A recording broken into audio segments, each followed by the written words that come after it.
licensed practical nurse, associate degree of nursing. Sa ngayon po, present ay natuturo po ako ng Doctor of Nursing Practice / Nurse Practitioner. Doc, you may sit. Habang nagsasalita. Yan. Much better. So today, as we expand our horizon to the beautiful shore of the Philippines, my heart swells with excitement and purpose. This decision to establish a branch here is not a business venture. Kasi po masarap na po ang buhay ko sa US. Okay? So instead po na mag-business venture ako rito, I think makakabili po ako ng 3 Hermes Kelly, okay? At saka mga 5 Louis Vuitton. Okay? Okay. Just kidding. Okay? So as a self-made individual po ako. Nagpunta po ako ng US with tourist visa. One-way ticket lang po ako na magpunta ng Chicago, Illinois. 3 months lang po. So walang balikan. So what will you do? Sino po ang naging susi or kiko? Yung NCLEX po. Kasi because of NCLEX, passing the NCLEX RN examination open a lot of doors. Hindi lang po doors ng front door, back door, including po ng door sa basement. Okay, yun po. So, and then, as with this understanding, I have brought our Exceptional Nursing Review Center.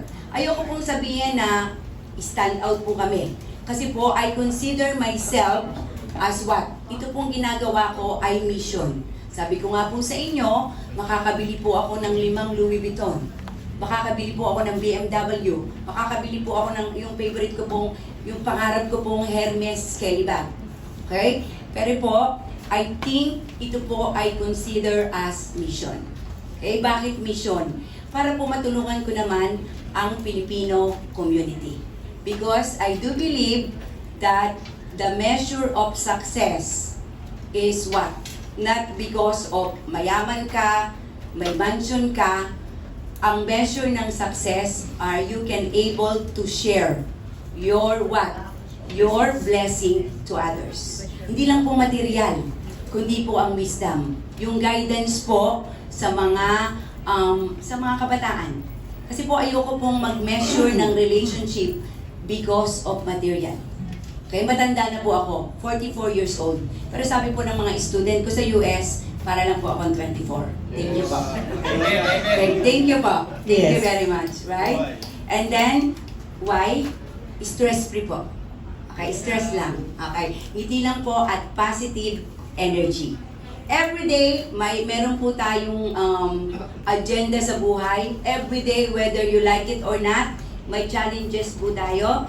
Pero at the end of the day, bakit niyo po aanuhin yun? Bakit niyo po siseryosohin yun? All you have to do kung leader kayo is deal with it. Deal nyo lang po. Okay? Sali po naman 90% on how you will what? 90% po is how you will react the situation.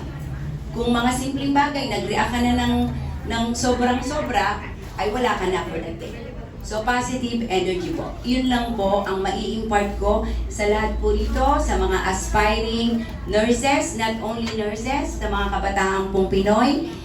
Positive energy and of course, perseverance, and of course, guidance din po ng magulang. Okay? Makikinig po kayong lahat sa magulang nyo. Kasi po nagpapasalamat po ako sa nanay ko, si Mrs. Norma Gulocan. Of course, patay na po siya, pero nagpapasalamat po ako kasi siya po yung nag-impart sa akin ng positive, ng good attitude, ng grit, ng resilience, ng perseverance. Kaya po ako nakarating kung saan ako ngayon. And again, once again, thank you po and welcome to US Nursing Review Center, of course, with Dr. MJ. Okay.